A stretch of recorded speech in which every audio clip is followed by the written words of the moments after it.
This video will analyse the truth behind this meme. How accurate is it?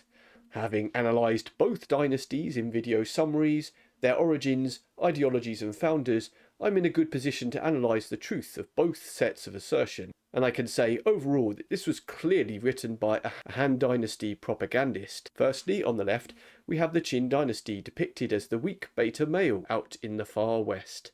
Away from the central states, it was the one that won the Warring States period and therefore unified China. This is taken light of here. After the centuries-long period of turmoil during the Warring States with the decline of the Zhou dynasty, in which hundreds of thousands of soldiers perished in single battles such as the Battle of Champing, one can only imagine the horror of the everyday life for the average citizen. This, therefore, is a fact we should take seriously, that the Qin unified China. Many people do not comprehend the significance of this. Like most great civilizations, China grew up on one great river region, that is the Yellow River.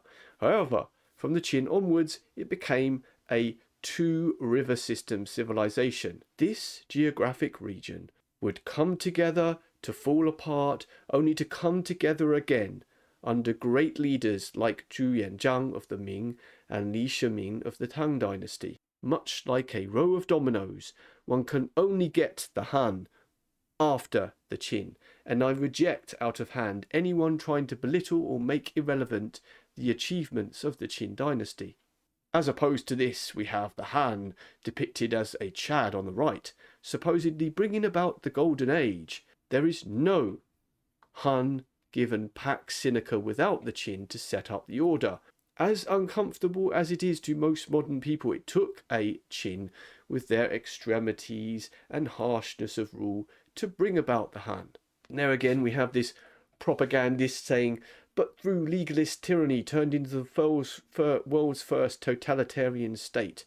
These are the words of someone who knows nothing about the horrors of the Warring States period. The Qin and then the subsequent piggybacking of the Han Dynasty on this order brought about 400 years of stability. How can one put a figure on the heightened well-being Chinese civilization and people experienced because of this time? Only an idiot would try to subvert this order and prefer chaos which reigned in the time previous to the Qin over it. The monuments to this golden age are left to us. We can see them with our eyes. The terracotta warriors, the Great Wall, the city of Xi'an, formerly known as XiangYu, all set up during the Qin dynasty, not the Han. The Han merely copied the Qin. Science and technological advancements under the Han, yes, whilst this might be true, most of the political and philosophical progress was first articulated in the Warring States period, culminating in the Unification under Qin Shi Huang in 221 BC under the Qin dynasty. And thus historians like Mark Edward Lewis say the Qin was like the Greek civilization and the Han the Roman, with the Han putting into practice the ideas of the Qin. So terrible the Qin dynasty, it was replaced only 15 years later. Now, Chinese historians have theorized over how this happened for thousands of years. Some say the Qin was set up to conquer, and once it had conquered all, its destructive energy had nowhere to turn to. It degenerated and was no longer the natalist meritocracy it had reformed itself into being under Xiangyang. The founder of the Han, Liu Bang, continued the style of governance, the capital, and the idea of the peoples behind the wall. The Han replacing the Qin were merely a replacement of the ruling family at the top. Citizens treated with more dignity, supposedly. Well, this is arguable, as the founder of Liu Bang had his downsides. He stabbed his ally XiangYu in the back. He also continued the legalist legal code. If the Qin are guilty of legalist extremity, so is the Han. Sacrificed hundreds of thousands of lives, supposedly. Yes, once the Warring States were unified, this was indeed a problem. There was freedom to die in meaningless inter-kingdom wars before the Qin. Qin supposedly can't take criticism. The burning book story is almost entirely a fabrication. Much of the destruction of books came at the hands of a vengeful XiangYu during the Chu-Han contention after the Qin. This was when most of the books were burned, with the capital Shenyang and the palace being burnt down by XiangYu. The Han supposedly had many great emperors. Yes, these were all excellent emperors. The Qin had great emperors before the unification, pulled up their backwater nation from irrelevance in the distant west and unified the entire area, including the elite literati kingdoms of the east.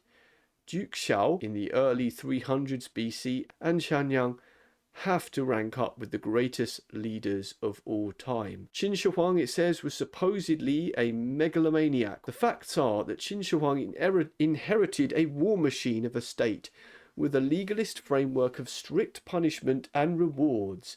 He really only oversaw the end of it, the culmination of the unification. All of the states during the warring states would have been wiped away by any other state off the face of the earth if they could do it. Much of the period was characterized by Byzantine diplomacy and alliances balancing each other out, interspersed with bloody wars. It's funny how the victor of such a tussle is characterized as a megalomaniac. Also, in his own life, Qin Shi Huang's early years were spent as a lowly captive prince in another state, the state of Zhao. Such was the way of the world at the time, with alliances between states made concrete with swaps of princes.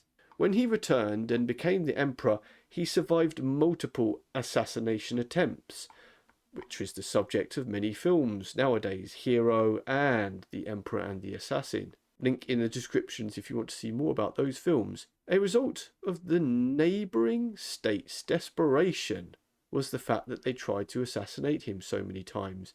They could see the way things were going. Is it any wonder he was ultra careful? And it is recorded that he tried various alchemist-like elixirs for extended life by historians from the subsequent Han, eager to paint the previous leaders as corrupt and themselves as great. What Qin Shi Huang had done was unprecedented. He had unified a two-river system civilization for the first time in 400 years, standardized the language, linked up the walls, and work had started on his own tomb. Is it any wonder that he was different? We cannot be sure that he believed the elixirs would help him. It is equally possible that the eunuch Zhao Gao, who oversaw the usurpation of the rightful heir to Qin Shi Huang, in fact poisoned him. He had many children by many wives, and I doubt that he died without making children. And it says here, modern Chinese refer to themselves as Han. Yes, the long period of consolidation under the Han made this possible. 400 years, very similar to the Roman period in Europe. As said before, without the Qin, there is no Han. The Qin were despised, supposedly despised, throughout most of Chinese history. Anyone who tries to tell you this is either subversive intentionally or simply cannot comprehend what the warring states were like for anyone living through it. Many great leaders through Chinese history have acknowledged the fact of Qin supremacy. Therefore, I rate this meme largely for its mostly accurate depiction of the Han, but very inaccurate picture of the Qin, a 3 out of 5.